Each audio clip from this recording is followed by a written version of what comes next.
National Police Commission to be set up under Mr. Dharamveera, who was a former ICS officer. So he was the chairman of the committee, and there were other members, including Mr. Ribeiro, Mr. Narasimhan, and others. Now, these people between 1979 and 1981, 79, 80, 81, during this period, they produced 8 volumes of recommendations by the National Police Commission. Now, the NPC reports cover the entire gamut of police functioning, and even today, if there is something to be referred to, I mean, we refer to the what the National Police Commission had said on a particular subject or matter, and it is relevant to this day. Of course, with change in time, certain things require a reorientation, but basically what the NPC had said then holds good even today.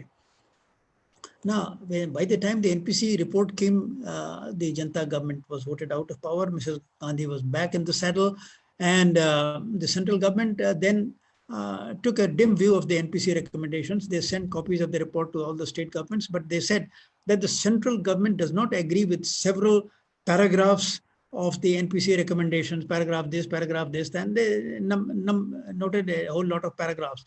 However, the report is being sent to you for such action as may be considered necessary. Now, the state governments got the message. They understood that the central government is not serious about it. The central government has reservations about the NPC report, and so the state governments did very little to implement the NPC recommendations, and the NPC recommendations remain in cold storage by and large. Now, subsequently, a number of state police commissions were also appointed by several state governments, and most of the state governments, their recommendations could be divided into 2 parts. One, recommendations which concern the existing structure of police, and other recommendations which were of cosmetic nature, like improving their allowances, improving this, that, giving them more manpower, giving them better equipment, etc., etc. As far as the cosmetic part was concerned, that was taken care of by the state governments by and large, not entirely, but by and large. But as far as the structural changes were concerned, to insulate police from outside pressures, to ensure that there is no political interference, those recommendations were never implemented by any of the state governments. Now, this kind of thing continued, and I was part of a system where this was the arrangement. And during my service, I had several frustrating experiences in the sense that even when I knew that I am on the right, even when I knew that I am doing as per the law of the land, even then I was prevented from doing those things. And there were instances when I was even punished. Now that that affected my psyche. I said, what kind of system are we having? I want to do the right things. I want to follow the law of the land, and yet I am not able to do that. There are very strong vested interests which don't want the law of the land to be enforced, and which, on the contrary, they punish an officer who wants to do such a thing. So, from within the system, I did whatever I could. Raised my voice before the chief minister, through IPS associations, through representation, through memoranda, whatever I could do. But I felt that I was striking my head against a wall, and there was no progress at all. So after retirement, I retired in 1994, and then I thought that there's no other way except to knock at the doors of the Supreme Court, but because the executive would never carry out these changes. And so in 1996, I filed a petition.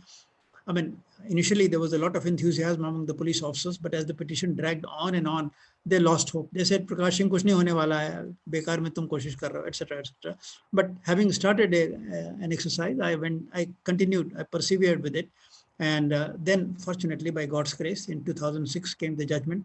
And the judgment basically gave 6 directions to the state governments. These 6 directions briefly were: 1, setting up a state security commission with a view to insulating police from outside pressures. This was very important. Second was police establishment board.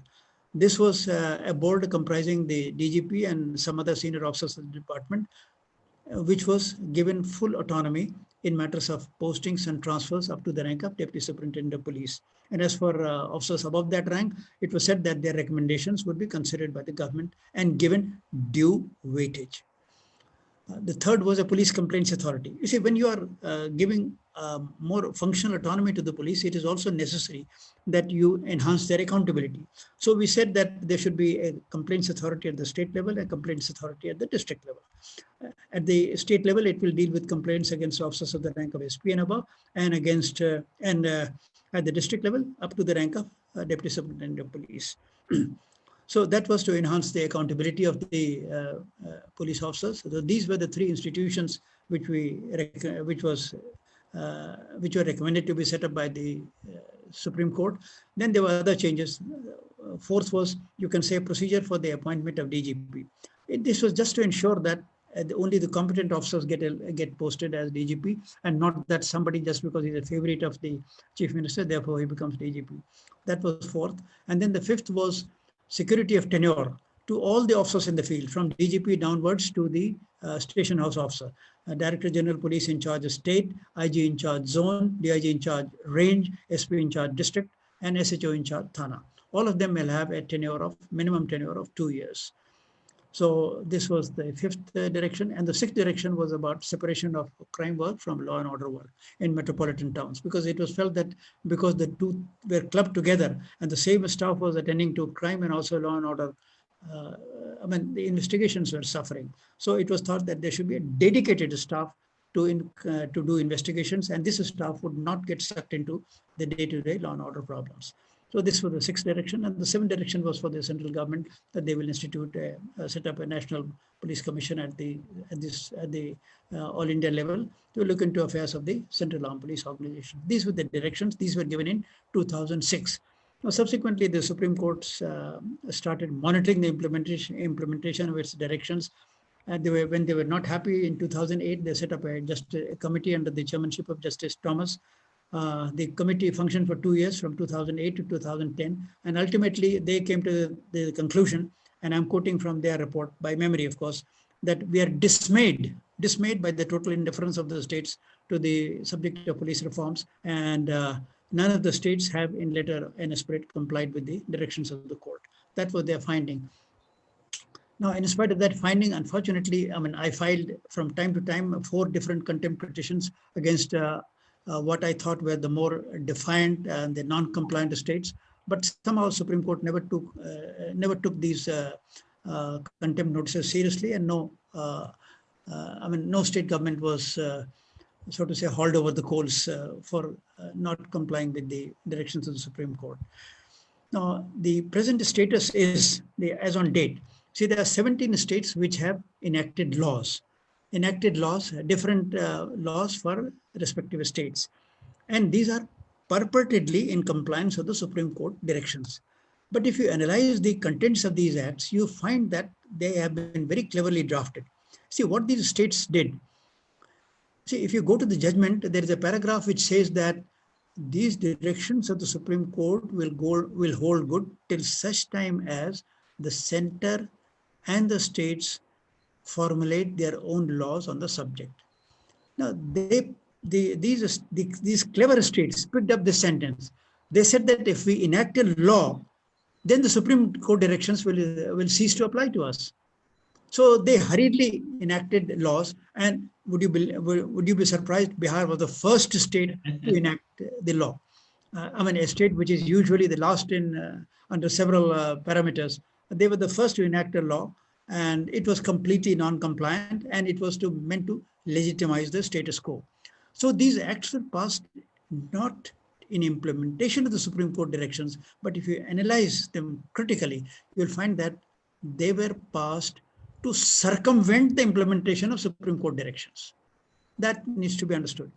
Now, so neither the states which have passed acts nor the states which have issued executive orders, none of these 2 categories of states have complied with the directions of the Supreme Court sincerely in letter and spirit. That is how the matter stands today, and monitoring, of course, continues. And it has been a long haul. 2006, the judgment was given, and it is now 2020. So, 14 years have gone by, and for want of, for want of strictness on the part of Supreme Court, and I'm using my words very, very carefully, for want of adequate strictness on the part of Supreme Court, the states are just going along merrily with whatever legislation they have passed. And I mean, we, from our side, we are trying to sustain the pressure and mount the pressure. Now, the point is, what do we do? What do we do? Shall we give up? No, the question of giving up does not arise. You see, a certain victory has been achieved in the courts, and this we should try to sustain the judicial pressure, because in between we get judges who are really very committed. Now, Justice Singhvi, for example, he undertook police reforms in a crusading spirit, and he was going headlong, but unfortunately he retired, and so the battle could not be pursued to its logical conclusion. I mean, Justice Agarwal, of course, made a stellar contribution by giving the judgment. Then Justice Bharucha was also well inclined. Justice J.S. Verma was well inclined towards the police reforms. Justice Gogoi also gave two very good judgments. So there are, in between, we get good judges, and so we are hoping that the judicial battle will also produce some results. But apart from the judicial battle, most important is that this should become a matter of public concern. The common man should start thinking and believing that police reforms is in the interest of the country. And a stage should come when the electorate should ask the MLA, what have you done for police reforms? All right, if you don't do anything, we are not going to elect you next time. It should become an electoral issue. And here the NGOs have a very important role to play.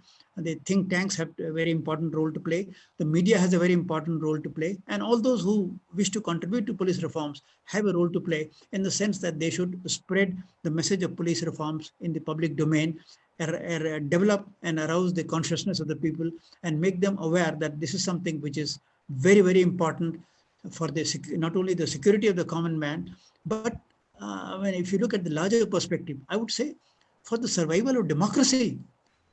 Democracy will not survive in this country if the existing state of affairs continue. You see, more than 40% of the people in the parliament today have a shady background, according to the Association of Democratic Reforms. Now, if that is the kind of percentage of people that you have in the parliament and the assemblies, where do we go? Where do we go? I mean, you don't expect people with charges of murder and rape and kidnapping and extortion to be thinking of public good. And whatever public good they would be thinking of would be just by way of posturing, for public show. It will not be genuine. It will not have real substance. So, I mean, democracy, the future of democracy is at stake. Economic development will be at stake. You cannot have economic development in a country where the law and order is not good. When anybody comes to invest in India, first thing he says, where do I invest? Which is the safest state? Where would my investment bring me returns? And then he says, no Bihar, no UP, go to Tamil Nadu, go to Karnataka, and go to Maharashtra. That is the kind of calculation that goes into their minds before they decide on investing in India. So good law and order is a sine qua non. It's an essential prerequisite for economic progress. So what is at stake is not only the safety and the security and the well-being of the common man, but also at stake is the future of democracy and the future of economic development in this country. Well, with these words, I think I have given you the background. There are a whole lot of things to be said, but I would rather have those in the form of responding to questions that may be uppermost in your minds. Thank you, Prakashji.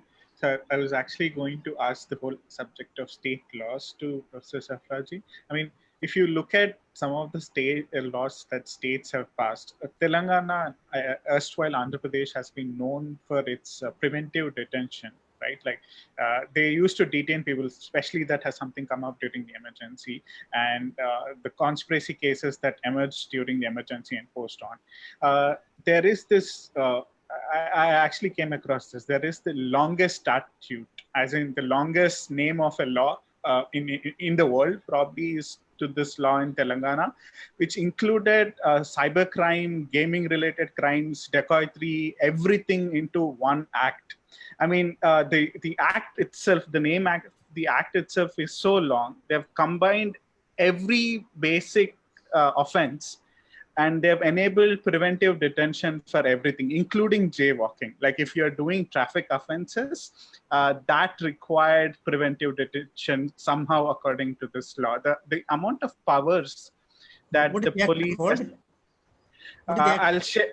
it's so this is an interesting thing, right? Like the judiciary itself is unable to refer to the act because it's so long in their judgments. They just call it the Telangana Act, the Telangana Preventive Detentions Act. Okay, I'll share you post the talk, but it's a very long statute. Now, the amount of powers that the states have been able to grant themselves, right? Like in case of Karnataka, for example, I've noticed that they have included cyber offenses, cyber-related offenses into the Gunda Act. Like under the Gunda Acts, you can detain a person for a year without presenting him in front of the court. The question I have to Professor Sarfraz is essentially, how are courts allowing this to happen, this long detention of people? Now, if you look at what's happening now, it's especially related to cases related to sedition under the National Security Act, whether you're looking at Kashmir or northeastern regions where you're pushing the public safety acts. And the case of Dr. Kafil Khan in UP itself, his detention is being extended over time, and he's not even being produced in front of the courts. Thankfully, the Allahabad court has noticed this and has brought a hearing for him. But when you're talking about this idea of police having the amount of power to not even allow justice for you, is so high, right? Like, how are we going to look at this from a judicial point of view, from the legality of the laws itself? Okay, thank you. Now, these are two things. The police does not make the law. So laws are made by the legislature, and there's always the law enforcement agency or any organizations who are enforcing the law. Every one of us is common, we seek more power. So it's not uncommon for the police agency to ask for more power. By the same time, it is the legislature who granted that power. They make the laws and empower the police personnel to utilize it. Now, when there's an extraordinary situation, there could be extraordinary law, but any extraordinary law must be with proper check. And the check system which is in place, are they working effectively? So the check producing before the court, then scrutiny of it. Now these all, so it's not the issues of only police reform. It is the issues of entire improvement in the criminal justice systems, why in one circumstances a person is languishing in jail and they are treating completely differently, while other circumstances persons are getting bail. So it's more of the criminal justice reform issues. My only stake is on this issue, particularly the question which you have asked on this preventive medicine. Now there's a trend.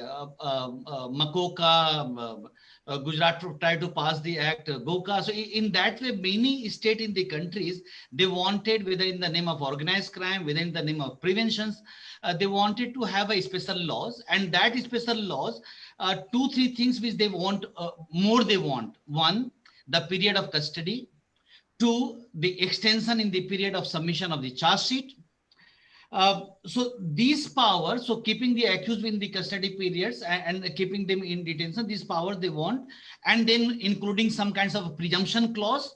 So many laws where the way the presumption clause is interpreted, which as soon as the prosecution starts, it's believing that they have done something wrong, which is like how to balance with the constitutional right of accused persons or the human rights of the accused person, which is granted from the UDHR to ICCPR, which says everyone shall be presumed innocent, and from there to interpret or write prosecute presumption clause in such a way in the legislations which presume to be guilty. So the conflict between, I have a law said something, someone is prosecuted. On the other side, we have a human rights protection which says presuming someone innocent before until they proven guilty by the competent tribunals. Now, in this scenario, the most significant or check is supposed to be from the judicial department, from the judiciary. So police, when they arrest someone, definitely invariably they produce them before the court. And there's a huge issues of which court act is depends on the many occasions. It depends on the court, many occasions depending on the culture. It depends on even place to place. Some places where courts are much more liberal in respect of the bail. Some places court are not that liberal in respect of the bail. Now, there in a country like India, there must be some kinds of a uniformity which is not there. But when we say particularly in the police reform issues, we also have to understand, like it's very difficult to say anything in front of Prakash Singh sir, because he is a godfather in respect of all police reform movement in India. The most significant thing, apart from the insulations or separating them from the political influences, etc., the most significant direction of the Prakash Singh sir's judgment was about creating a separate cadre for investigations and law and order. Any cases which are languishing today are taking large number of times is because the time period police supposed to invest in doing investigation, they don't have that much manpower. We have to understand both the scenarios. If there's a quality decreases in investigations, automatically there will be some kinds of a feeling that okay, it will end in acquittals. If the number of acquittals will increase, even justifiable cases will not enter into convictions, and there's 100 reasons for it. One is the investigations does not get sufficient time, does not get a time to effectively collect all those materials, does not get time to all the institutional support which is required from forensic lab. How many days they have to wait for the getting report from the forensic lab? How many forensic labs are there in each state? How many central forensic labs are there throughout the countries? What kind of a back end supports the investigating agencies they got? This Malimat committee report long back, they suggested a concept called SOCO, scene of crime officers, and their idea was that whenever an offense is being committed, there must be within the police department, the forensic expert, other experts, they all will be there and they will immediately reach to scene of crime, so that the evidence can be collected effectively. Now we are far behind the scientific investigation processes, and we wanted to get some shortcut method, and that method could be either doing some kinds of torture, detentions, or wanting more power, or just wanting the laws from the legislatures to draft in such a way where automatically presumption will be shifted against the accused person, which is definitely is not good for any society, not definitely for India. Why can't we see, like for instances, in a country like India where we have a police forces, investments are there, why can't we have little more investment to increase the investigating manpower? We talk about the torture, etc. You see the judgments of Supreme Court in many occasions. One in custodial violence cases, the case called Shakil Abdul Ghaffar Khan, and where the custodial death was occurred. Now recently we are so much issue arises in respect of Tamil Nadu incident where two persons the death was there in the custody. Now Shakil Abdul Ghaffar Khan case, the Supreme Court remark was that if the custodial death happened, which colleague will go and give evidence against their own colleague who was doing torture in the custody? Supreme Court referred to a law commission report where law commission suggested that while in so many law you have incorporated the presumption clause, if a person as soon as in the custody, why can't you have a presumption clause that okay, the person in whose custody was there, they should be responsible. So at least they have to discharge certain responsibility to rebut that they have not done something wrong and they are not responsible in respect of the death when happened in this those. So law commission report says Supreme Court given directions. Did our legislature thought about it? Answer is no. Police reform, as Prakash Singh sir rightly says, is not the priority area. We are the one of the groups or the any political party who are in power at a particular point of time, everyone wants that the police should not be they should be within their control, and they must have exercise some kinds of control in the either it's a posting, either it's a transfer, or maybe some kinds of a fear of these things which can force them to get some kinds of a good or bad work to be done from the police department. There are excellent in the police force. A very small number of people might be who succumb to the pressure of politicians. But there are people, or it could be a number, but there are many people also who are very good officers. They do wonderful work. This pandemic has shown us, while we may be critical of police department on many situations which arises during pandemic, but there are multiple occasions, even on the street, someone, a beggar living on the street without food. Police was the first contact person who supported. Many cases we found where police personnel was then at the forefront. So there are always the element of good, bad, like any other department. But yes, so far laws are concerned, we do need to think about what could be the future laws. The laws must be there with the police. At the same time, accountability should also be there with the police. And the Prakash's judgment is one of the excellent examples where still such a beautiful directions given by the Supreme Court, but still it's lack implementation in most places. Some places they may have implemented only for the cosmetic or the documentary purposes, but in reality, it does not make any differences. Now again, the new trend comes. In respect of policing is always a state subject. Still, it's a state subject. But then we found in the constitution's list national security issues, etc. And there's a tend to give more power to central police agencies. NIA came into existence. And the number of cases which gradually, the whole idea was might be in a particular circumstances which affect the national securities, etc. we can think about. But gradually the kinds of cases which are going on, it might be taking space which is supposed to be done by the state investigating agencies. Now, if one system is not good, it can't be in that ground change with supplant with the other system. That's not the remedy. The system, it is not working. If the police, there is some places delivery is not good, we need to improve. We need to more focus on scientific investigation. We need to have a law. While we can give power to the police, there's undoubtedly police require power, but at the same time, we do require to give some kinds of accountability systems. We don't have a accountability most circumstances, but the facts also remain. When we say accountability, if you see the functionaries of criminal justice systems, we have police, prosecutors, judges, defense lawyers, remaining other things. You leave police, judges and prosecutor, how many of them being punished by their department for doing something wrong during the functionings, and how many police personnel get punished within the department? So I'm saying the accountability system we do read, but there are something in place, at least in police department, which is not there in the other department. In entire criminal justice systems, we require a system must be accountable, and the system must accountable in a ways in which the peoples can get justice. So there must be accountability of the police department. The Prakash Sir's judgment, basically in his case, the judgment which is given about the complaint procedure, it must be implemented, and that must be in place. So the late hope in futures, it will come as a priority area, as Sir says, for the politicians, for we the people.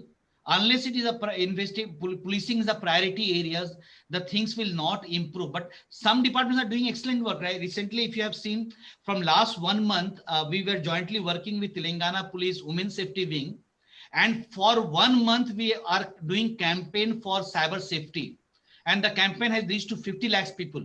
It can act as a preventive police. It can act as in community policing. We do need more and more engagement of a community, more and more engagement of the society with the policing. At the same time, definitely we require the kinds of improvement or suggestion which is given by in the Prakash case. We need to implement. It's not in the priority area, neither of the state government nor the central government. Nobody want, they all want control on the police agencies. Thank you. On that note, I want to ask a question to both of you before we open up for others. So with the with the MHA appointing the committee for criminal reforms that has recently been appointed, and it came during COVID, during the lockdown, and all the consultations for the committee are happening via virtual consultations. At the same time, there has been a lot of critique on how the committee is only of men and does not represent minorities or men. Especially there are a lot of women who are questioning how come there is a criminal law reforms committee without representation from any of these people, right? Any of these communities. Now, there is a lot of resistance. The people are trying to make others aware that, look, if it's a committee itself is formed by the MHA and it is monogamous in some sense where the representation is not diverse enough, it's not going to help these committees, right? Like, it's essentially how the colonial rurals frame their laws. Now, what do you think of the committee and their proceedings, and how do you think is the best way for people to engage with this committee now that it has been framed? Well, I have read about this controversy that you are referring to, and I do believe that yes, a committee of this kind should be inclusive, and the stakeholders should be represented there. I have not studied the composition of it, but if there is reservation, if there is misgiving on that account, I think that needs to be dispelled, and the stakeholders, the major stakeholders should be represented. Of course, in this country, there are sections and groups and castes and subcastes, so everybody can't find representation, but at least the major groups should be represented there. I think whatever misgivings are there in the public mind, those need to be dispelled by the government. In my view, I also feel like this diversity is a essence, a constitutional essence, which every government must accept diversity and inclusiveness. So these kinds of work when the government do, this has to be inclusive. At least the stakeholder, if not to the broader, everyone is not possible. So much groups are there, but at least the broader stakeholders must be there. It must not look like only one class or one group of the peoples are representing in the committee. So yeah, I do agree. It must be diverse. Okay, so I have some questions from people. I'm going to take them one by one. So there is question by MD Tabriz. How do you see prejudices of police personnel towards Muslim community after the CAA and NRC protests? And there is unanimous perception that the police targets and victims Muslims, resulting in feelings that the community is often criminalized without any basis and kept in cycles of fear and intimidation. And there is a continued threat of being detained and abused. So I think he's trying to quote from the Minorities Committee's report of the Delhi riots. Do you think there is a sense that the police has become anti-Muslim in some sense post-Delhi riots? Look, let me tell you as a police officer that police is neither pro-Hindu, nor anti-Muslim, nor pro-Sikh, nor anti-Christian, nothing like that. It all depends on the leadership, and it all depends on the direction which comes from the top. That is what influences the functioning of the police, and then you say police is this and police is that. Why don't we all join hands to demand insulation for the police? Once the insulation is there, you see, I mean, to give you one example, Muzaffarnagar riots. Muzaffarnagar riots happened because some people from Lucknow insisted on interfering in the course of investigation. And when one community felt that they are not going to get justice because there is direction from above to the contrary, they took law in their own hands. And I mean, I could give multiple examples of that. It is the direction from the top which creates all this confusion. In 84 Sikh riots, why did this happen? Because there was no insulation for the police, and the people on the streets belonged to a particular party. And the police did not have the courage to arrest the leaders of that party, because that was the ruling party. So what is needed is insulation for police from external pressures of all kinds. Once you do that, let me assure you, policemen are from the society and they want to do good to the people, most of them. And I can tell you that a police officer, when he starts his career, he's full of idealism. Most of them, not all of them, but most of them are full of idealism. But this idealism starts evaporating with every year, because they find the reality is so different. Because they find that for doing the right things, as I've experienced in my own life, for doing right things, you are punished, you are transferred, you are threatened with suspension. So police reform is the answer to it. That is point number one. Point number two, as a police officer, it was a frustrating experience for me to get people from minority communities into the police. Believe me, we sent teams of officers कि भैया उनके मोहल्ले में जाओ, उनको कहो कि बच्चों को भेजें भर्ती के होने के लिए, पर वो भर्ती के लिए नहीं आते. Why don't they come to join the police? Once the police force becomes inclusive, these problems, once the police force becomes inclusive, and once the insulation is there, this problem will disappear. I mean, that is what I think, that is what I hope. I agree with Prakash Singh, sir.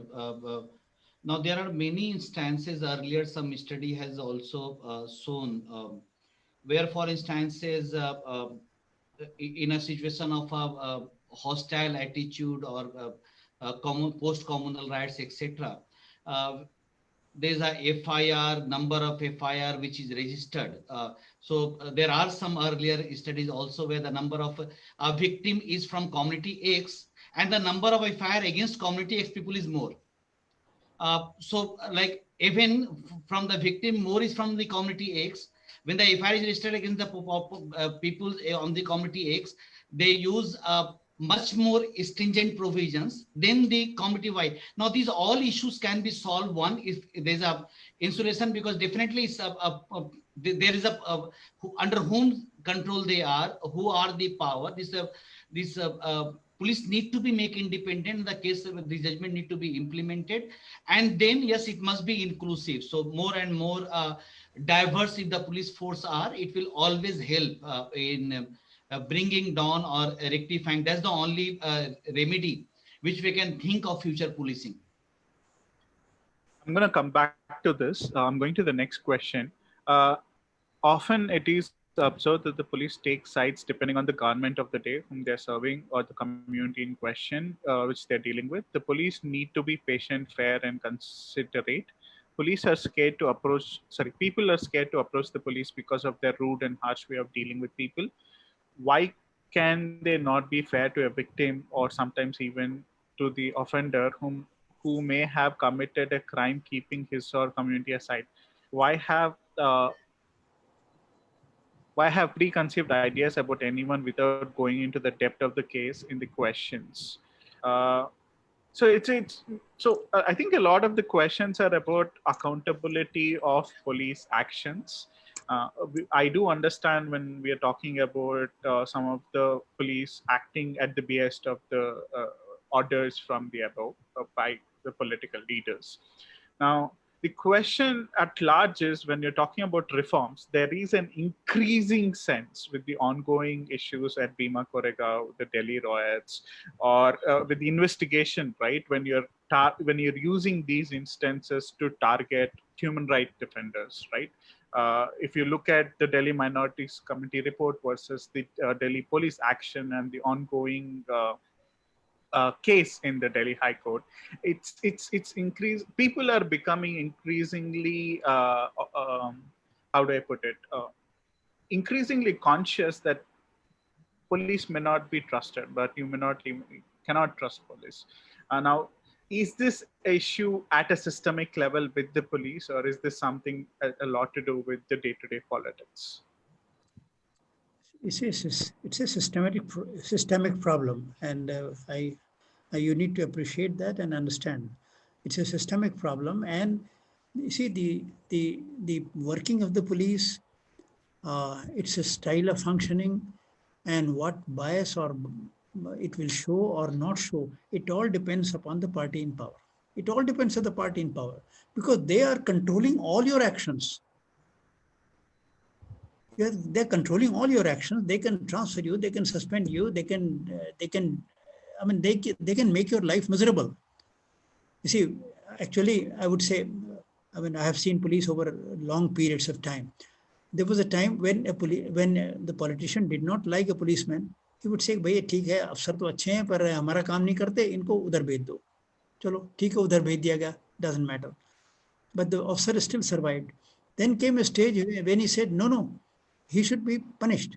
He should be punished. And make him uncomfortable somehow. Suspend karo. Now a third stage has come. इसकी नौकरी ले लो, इसको बर्बाद कर दो, इसकी pension रोक लो, और अगर रिटायर हो गया हो तो भी इसको प्रोसिक्यूशन करो. Politicians are becoming more and more vindictive with police officers who do not toe their line. So, I mean, while lecturing probationers, I always say that you should be prepared to pay the price for enforcing the rule of law. But the point is, with how many officers will this lesson register? They will say, I mean, because as I said, the moment you enter the field and when you start functioning, you find life, I mean, things are so very difficult. Then you talked of rude behavior and why can't he be courteous, this, that. Now, again, it is not so simple as that. I come from UP. In UP, there are two instances. I remember when I was a junior officer, the Home Department, I still remember the Home Secretary's name, Mr. Khodaiji, very thorough gentleman. But I think he got instructions from the top that crime should be reduced by 50%. And orders came to the DG's office. It was then IG's office. Now, how do you reduce crime by 50%? Tell me, except by being rude to the complainants and asking them to just get lost. भाग जाओ थाने से, report लिखाने आए हो. अच्छा, then there was another chief minister in not too distant past, Mayawati. She gave orders that crime should be reduced by 70%. And so all over the state, the people, Thana stopped registering FIRs as far as possible. I wrote a lengthy note to the Human Rights Commission, National Human Rights Commission, that human rights of the entire population of UP is they are being divested of their human rights. Cases are not being registered, but Human Rights Commission did nothing. You know what they did? They sent a copy of my complaint to the state government chief secretary that this is what we have learned from Mr. Prakash Singh. Please take necessary action. What necessary action? He is only complying with the state government orders. So I mean, actual working of police makes things become so complicated on the ground when you have politician who is either communal, who does not understand the basics of law, who insists on doctoring crime figures. What do you do? And then you know what happened with officers. I mean, some reduced their crime figures by 20%, some reduced by 30%, some reduced. About 10 to 12 IPS officers were suspended for not meeting the target. अब बताइए आप क्या करेंगे? कहेंगे भाड़ में जाए, साला ठीक है, हम रिपोर्ट नहीं लिखते, हमारी नौकरी तो बची रहेगी, हम रिपोर्ट नहीं लिखेंगे, भाड़ में जाए, कंप्लेनेंट कैसी तैसी. So things on the ground are very difficult. And you see, for a policeman who wants to enforce the rule of law, as I said, life is really difficult. It is like walking on a razor's edge. The Home Secretary of UP once told me, I was having a discussion with him, a very heated discussion. Why are you doing like that? When the Home Secretary saw that Prakash Singh is refusing to understand me, then he threw what he thought was a Brahmastra. He said, Prakash, who wants an honest policeman? Now here is an honest IS officer telling me who wants an honest policeman. I was stunned कि भैया ये इतना शरीफ आदमी मुझसे ये बात कह रहा है. So when functioning on the ground, believe me, Srinivas, is very difficult as a police officer. And the toughest job in the police hierarchy, let me tell you, is that of the SHO. I could function as an IPS officer and survive in this for 35 years. But as a SHO, I think I would not have survived 35 months. So I'm going to move to the next question. It's related to forensic procedures. So what are the steps citizens can take to ensure efficient and honest running of forensic procedures and lab practices since it is crucial to the criminal justice procedure. So I want to add some extra questions to this. There has been a recent book on policing practices of usage of some of the forensic procedures. So the Evidence Act is not essentially has been amended to include a lot of these procedures. And if you even look at some of the procedures related to, say, particularly to the Bhima Koregaon case, where there is an increasing contestation that the evidence was planted using a cyber attack, using malware.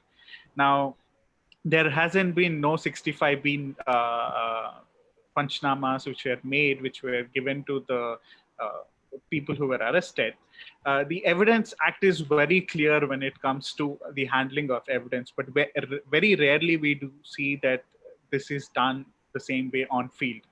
But courts somehow are also not really sure that the judiciary itself, when it comes to, say, the usage of technology and forensics, is also not entirely aware of its limitations.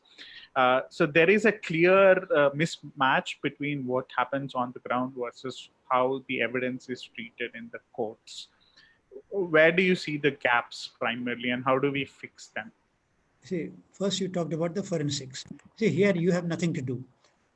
All that has to be done is to be done by the government. Have more forensic laboratories, and every district should have forensic facilities. Today, on date, Gujarat is the only state where forensic assistance is available at the district level. Districts which don't have forensic laboratory, they have provided mobile vans with all the forensic facilities. So they go, whichever Thana needs, the mobile van reaches there and makes forensic facilities available. Now look at a huge state like UP. I mean, now they are, of course, building more forensic laboratories, but as long as I was in service, they had only 2 laboratories, one in Agra and one in Lucknow. That's all. See, the NCRB brings out statistics, but I find that over a period of years, certain inconvenient statistics, they have started dropping. I mean, statistics which I could lay my hands on, say, about 6 years back, now I find they are missing. But 4 or 5 years back, I remember having read that 178,000 exhibits were pending in the different forensic laboratories of the country. Now, this is a huge number. Now, if you want to know, the figures are not there. But some years back, I read this figure. Now, so many exhibits are lying there because the forensic labs are not able to cope with the volume of exhibits which are coming in. So the only answer is have more forensic laboratories.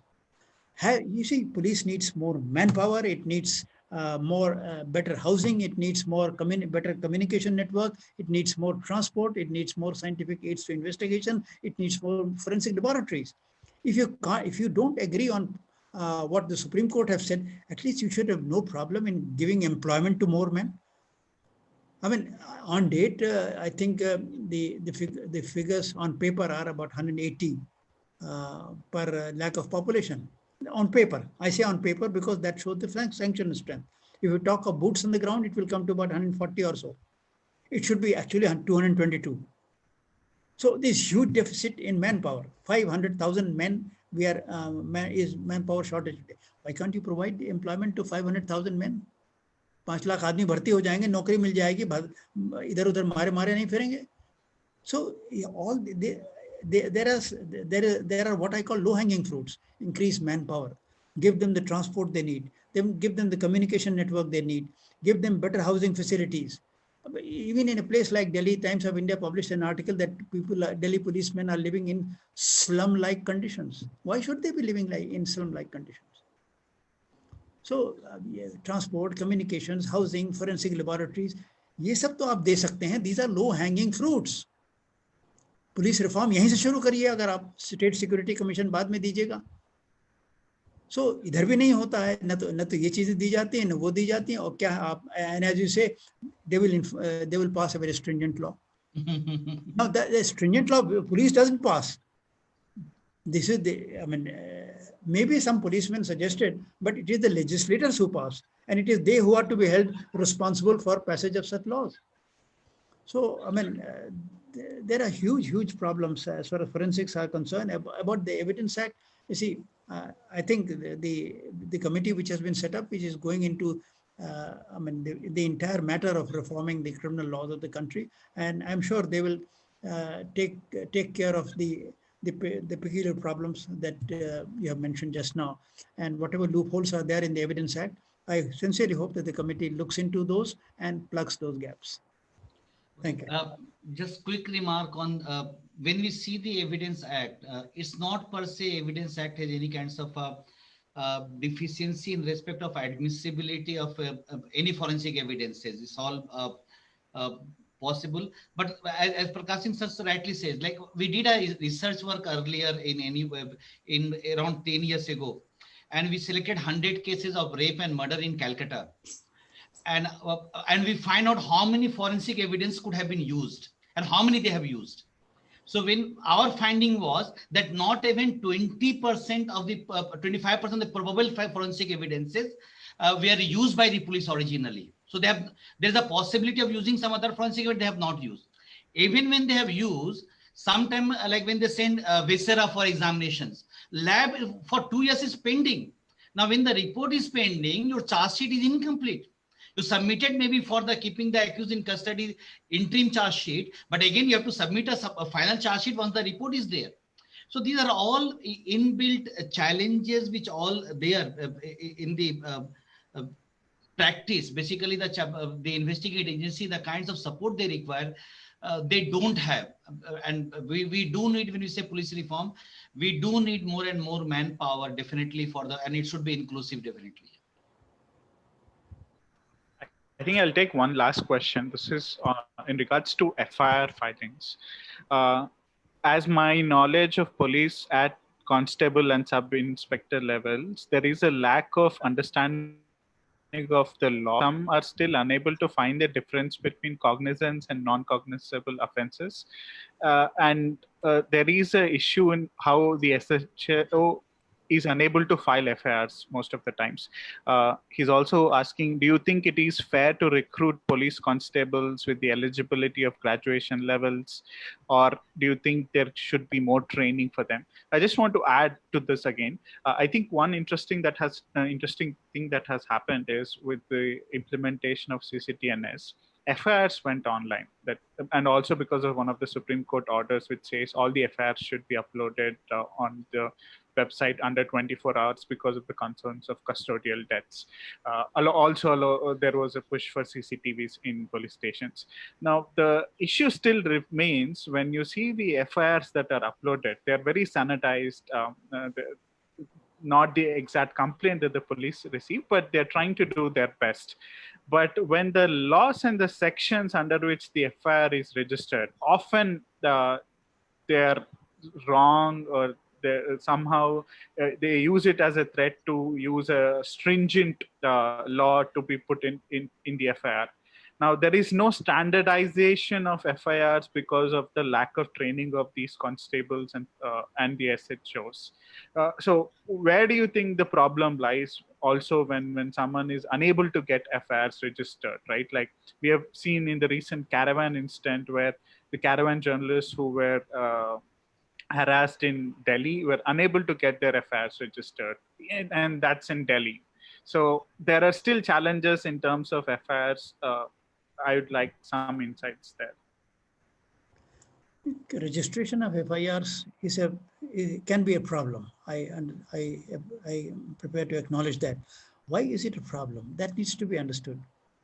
See, again, the problems are very complicated, Srinivas. If you go into the depth of it, suppose we have a police station tomorrow where we as an experimental measure, we say that any FIR and every FIR will be lodged. Now, firstly, let us be honest and admit that a whole lot of people would like to register exaggerated reports. Facts are something, but they will sort of exaggerate it so that more stringent sections are applied. Now, some people, what they do before they going to the police thana, they go to an advocate. कि साहब इस पे FIR आप लिखवा दीजिए और सब ऐसी धाराएं लगाइए कि उसकी जमानत ना हो. So facts may be simple, but they are made very complicated by the advocate. I mean, I know one case where there was a dispute over property between the daughter and her father. Simple dispute of property. Now the daughter is advised to lodge a report of rape against the father, which she does. Now, what do? If you start registering every report as it is brought to the police station, number one, you will get inundated and you will have just do not know what to do with these 1,000 FIRs every day. You will not have time to even to read them, let alone go and take action. Then factually, 70% of them would be wrong. So in a note which I submitted to Niti Aayog long time back, I said that a simple amendment in the CRPC will do the trick. You see, first you give adequate manpower to the police. That is one thing. Once you have adequate manpower, as soon as a complainant comes, if you have the slightest doubt about what he is reporting, let the policeman take him on his motorbike or a jeep, go to the place, make some kind of preliminary inquiry, satisfy himself about the facts of the case, come back, and then make him give only the true and the correct report version. But in India, in fact, most of the Southeast Asian countries where the British enacted the CRPC, they have said, no, jo information, first information aap likh lijiye. Now, if you follow the law of the land very strictly, I'm sorry, number one, you will be inundated. And number two, there'll be a whole lot of frivolous complaints. You may get a complaint that Sarfaraz has molested a woman whom he has not seen actually. So yeah, things are very bad. I mean, things are very complicated on the ground. People are not honest and truthful when they go to the Thana. Their whole objective is to get the opposite party involved in a crime so severe that he is behind bars and suffers for the rest of his life. So I mean, it is like police working. I mean, when you examine working at the ground level, things are really very difficult. And even when you want to serve the people and even when you want to do the right thing, you come across such crooks that you just don't, I mean, you have to sort of find your way very carefully, very discreetly, and somehow manage to keep your head above water. Okay. I agree with sir. Only thing is just give you some idea what's we call it a dark figure of crime, a large number of offenses which are not being reported or even recorded. So there are many reported but not recorded. When this Malimat committee report came, interestingly, I had opportunity because when Malimat committee was finally drafting their report, NUJS Criminal Justice School was consultant, and I was on behalf of NUJS, I was a supporting staff from the university. So I had opportunity to sit with them whole day continuously for last round of sitting and finalizing the report. One of the issue which this issue comes there in the Malimat committee report, and which in respect of some cases of some members, and Malimat committee came to conclusion that look, we have to done away with, we have to abolish this entire system of cognigibility, non-cognigibility. So their idea was that in the future laws, every offense should be cognigible. So every offense should be registered FIR. They suggested different classification. They said instead of talking about cognigibility, non-cognigibility, talk about arrestable, non-arrestable. So that's the classification. So police shall register FIR. Only thing is in some cases they can arrest, some cases they cannot arrest, which are minor offenses. And idea was this was at least the technique which many people use to convert the non-cognigible into cognigible by exaggerations or adding something more or embellishment or touching some more materials to make it more stringent. That may reduce. I agree that number of cases will increase. But when we see the law is very clear on the FIR point of view. 154 CRPC categorically says as soon as the information is communicated, disclose cognigible offense, police shall register FIR. There is no requirement of jurisdictions. There is no requirement of place. There is no requirement. Supreme Court cases are there where court says that even if it is without jurisdictions, police must register FIR and then send FIR to appropriate police station.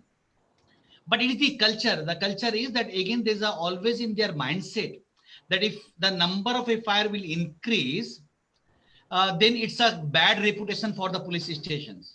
But like I am consistently of the view that if some police station registered more FIR, give them prize because they have done honestly and they registered every complaint cases. Otherwise, the people's police officers or SHO afraid of registering FIR. They don't register FIR. Two, many occasions when the laws are implemented, the way the legislature draft the law, apparently they show it's a very special offense. So there is 100 example, ITPA, only special officer can investigate. Information technology. There are many legislations of where the special officer, and when they say special officer, they define by the rank or particular class of officer. As soon as they define by the rank, suppose in some act says only DSP can investigate, your local police stations or some other places in villages, remote areas, the SHO is sub-inspector. When they talk to their superior officer, sir, one case has come, shall I book under this particular act? The superior say, okay, book under IPC, so that the burden should not sit there. No, these are all procedural latches which are happening every day throughout the countries. And that's the reason we see that instead of X legislations, they do Y legislation. Like I work extensively on human trafficking issues. And I can give 100 examples where the police, instead of using ITPA, they only use IPC. Because under ITPA, it's only inspector. IPC, they can, some inspector can use. And in the villages, it's only some inspector who is heading the police station. So these FIR registrations must be there. What is required is fixing accountability. What is missing today? Suppose someone, a false FIR is registered. Someone is languishing in jail. After 1 year, 2 years, he got acquittals. Who is responsible for it? Whether the state has given compensations. How to reparate or provide reparation because the life of the person, he has suffered 2-3 years. Can we claim for reparations for that person who was illegally in the custody for that year where he was acquitted? There are 100. As soon as we fix the accountability for these kinds of cases, the things will start changing. We don't have any accountability mechanisms. At the end, even if someone is in jail for 8-10 years and then ultimately resulting in acquittal, nobody accountability is fixed, starting from the informant to the investigating agency to the prosecuting agencies or otherwise.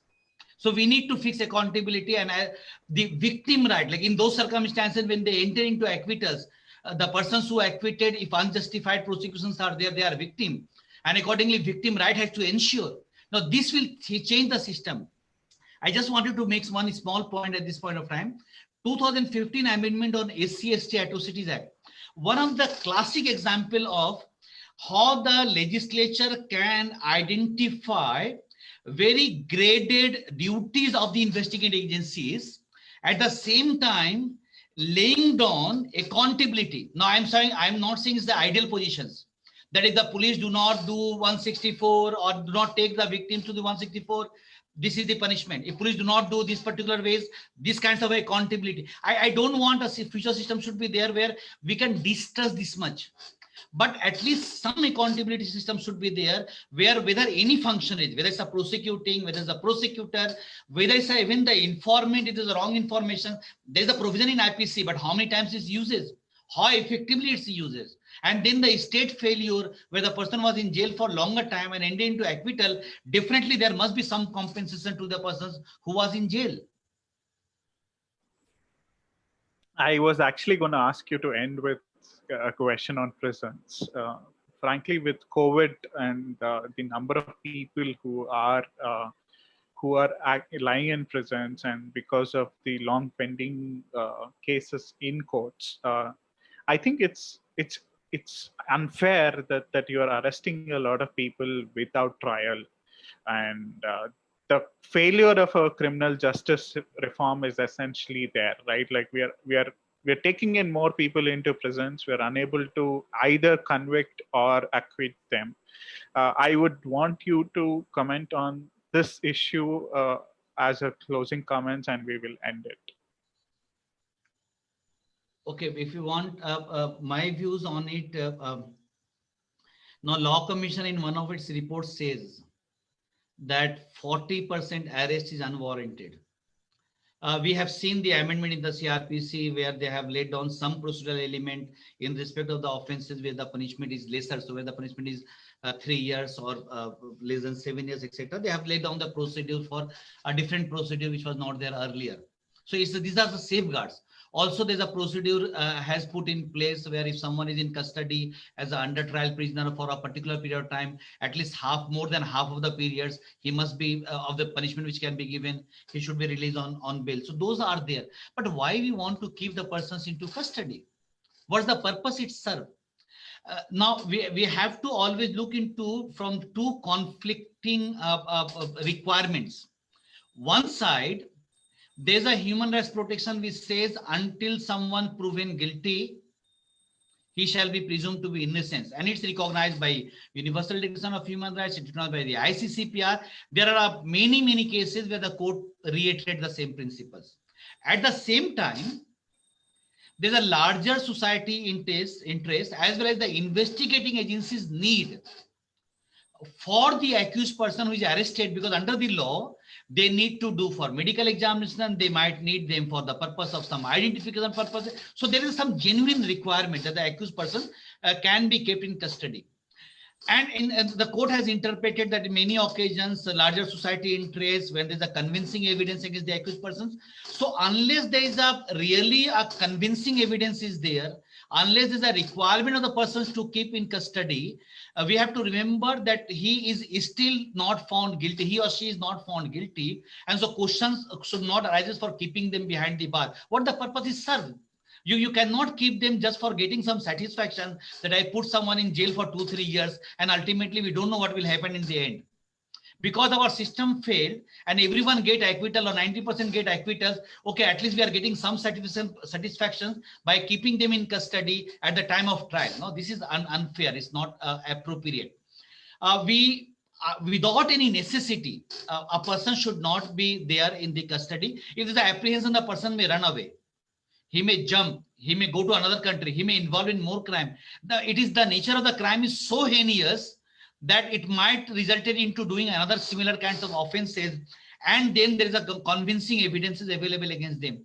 So court has to find out the parameters, and there's a many cases where the court has identified these parameters on the basis of which court can decide on how the bail should be granted or not granted. Always court consistently says that bail is the rule, jail is the exception. But many occasions in practice, we see other way around. Yes, over Prakash Singh, sir. Yes, sir. I have nothing more to say about what Professor has said, but you talked of the pandemic. You see, during the pandemic, you saw the human side of the police, and you felt that they are good people who want to help, who are prepared to go beyond their call of duty. And even the Prime Minister acknowledged the very sensitive side of policemen, which everyone had occasion to see. So, I mean, basically, please remember that policemen are not bad people. They are just as good or as bad as you and I, as you sitting in the studio or at your residence. Then you raise the question of arrests during the pandemic. See, as far as I know, crime figures have went down during the pandemic because people were locked down. So even the criminals did not have much opportunity, and with people staying inside their houses, the housebreaking could not happen, etc., etc. But yes, some arrests have taken place, and I think as unlocking is happening, arrest figures are going up, and there's nothing unusual about it. In a huge country like India, there's bound to be a heavy incidence of crime, and there are bound to be a large number of arrests also. But the important thing to remember, since you talked of pandemic, see, the police are functioning. The police don't say that, no, we will not go out on duty because there's pandemic. Yeah, how many departments are functioning today? Just tell me. Yes. Agree. Police is functioning. Doctors also only of the government hospitals, mind you. You go to private hospitals, they are not bothered. वो कहते हैं pandemic से हमसे कोई मतलब नहीं भैया, जाओ तुम जहाँ इलाज कराना हो कराओ. वो खाली अपने पैसे कमाने वाली बीमारी का इलाज कर रहे हैं, वो पेंडेमिक का इलाज नहीं कर रहे हैं.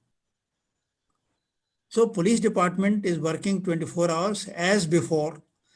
Doctors are working partially, and several departments have found this a convenient excuse not to perform. I don't want to identify them, but I'm sure you know. I mean, there is chaos in society. In certain segments of society, people are up in arms. I think कब कार्रवाई शुरू होगी? courts, and has been hauled up for contempt on that account. it's courts and the legislature which have been primarily affected. The way I would see, they are unable to sit and hear people at the They are unable to sit, or they have found it an excuse not to sit. I mean, if you decide to sit, you can have a glass partition. You can have, all right, only A and B will be present in my room, and not the room will not be. You can always find ways and means to be performing a duty. Not to invite any contempt petitions against us, I will just end it there. I know we were unable to discuss a lot of things due to time, and in fact, I'm sorry I couldn't take a lot of questions. We overshot about 20 minutes, but I hope you found the conversations interesting. We will continue to have these conversations. This is not going to end. As the criminal reforms committee looks into a lot of these issues, there will be a lot of discussions in public forum about these issues. Thank you. Thank you. Thank you.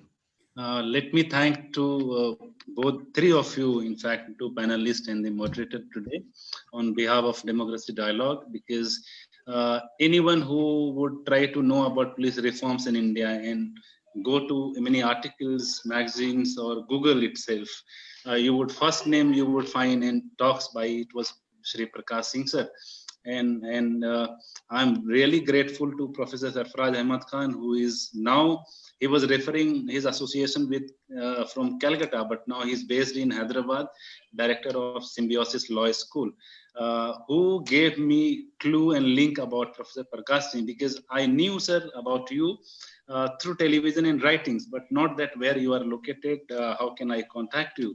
And this was Sarfaraz Sahab who just pushed me that if you don't get him, you cannot complete any discussion on police reforms in India.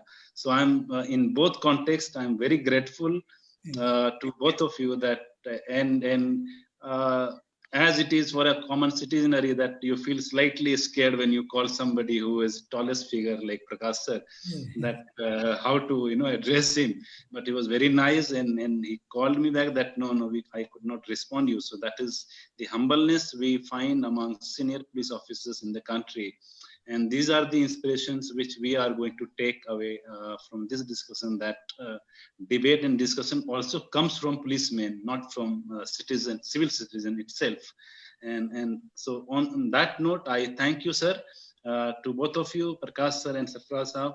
Srinivas ji, I'm always thankful because you have always been there in many of the events we organize. It is simply a discourse and forum where we try to converse and dialogue and understand how to keep alive ourselves on various issues of citizenship and nationalism. And this ends with very well. And we had a lot of questions on Facebook and other social media sites, but I had taken time on the promise for 1 hour discussions from both of you. So we could not go beyond that. Thank you once again. Thank you, sir. It's really very blessing. Thank you, sir. Thank you. Namaskar. Namaskar, sir. Namaskar.